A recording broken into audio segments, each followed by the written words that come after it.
they fry a lot of different aromatics very gently to make them crisp. It's actually a way of dehydrating. I don't know if this has been explained to you before or not, but deep fat frying or frying although it looks like you're putting things in a liquid, it is liquid, but it's not water. So it's considered to be dry heat cooking. Consider that at the temperature at which oil is usually used, it's far above 100 degrees centigrade or 200 degrees Fahrenheit, so far above the boiling point of water. So that means that anything that's in there the water is going to boil out of it, and it's going to be dried out. It's going to become crisp. That's why hot oil looks perfectly still unless you introduce something moist, put in French fries, and starts to bubble up because of the water that's been introduced. The water is trying to escape. Now, if you just heat the oil up and drop the item into the hot oil, what's going to happen is the water on the outside of the item, these are shallots that have been slivered that I just put into cool oil. If I dropped them into hot oil, the moisture on the outside would immediately start to vaporize. And then as soon as that exterior moisture was gone, the exterior sugars would be exposed, and they would start to caramelize, and they would rapidly burn. And so before all the water in the center of the shallots got a chance to evaporate, the exterior would be burnt and black and bitter.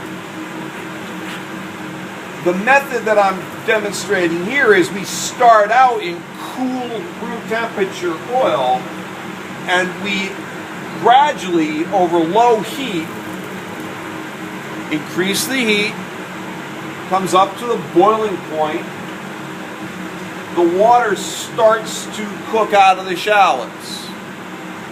Now, the caramelization temperature of sugars is 310 Fahrenheit. We've got between 212 Fahrenheit and 310 Fahrenheit, almost 100 degrees, during which we can evaporate the water without browning the sugars. So if we do this nice and slowly, you will initially see some bubbles. They will, as the temperature rises, because water is being eliminated, the temperature of the oil will go up as the water level goes down. You'll see more bubbles and then gradually fewer bubbles.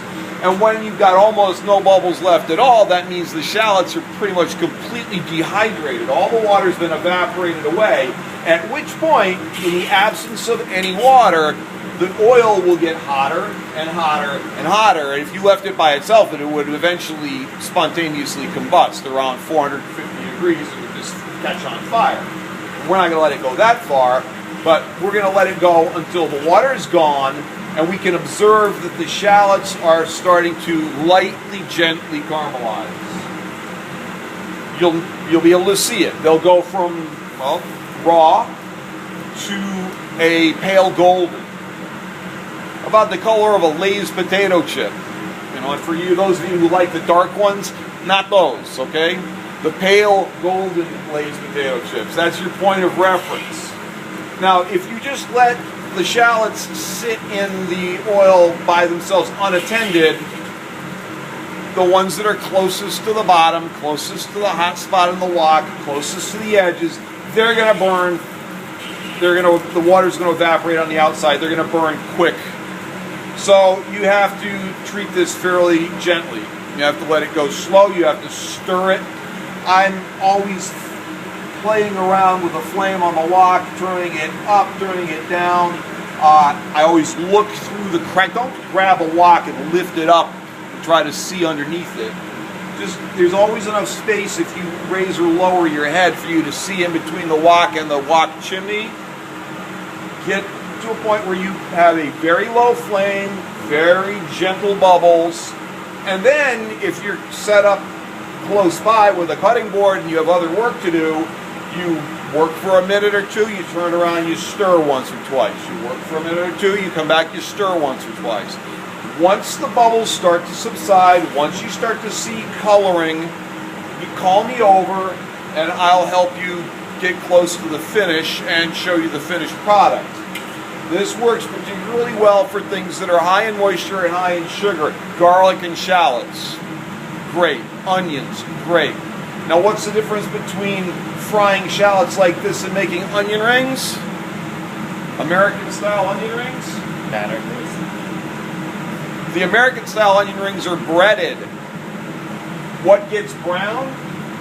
The bread. The onions are just trapped in this breading and they're steamed. So you get a steamed onion. Not much complexity in the flavor of a steamed onion.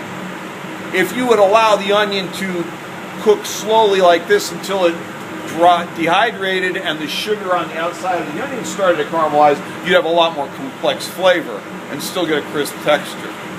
Okay? So I'm going to stop now.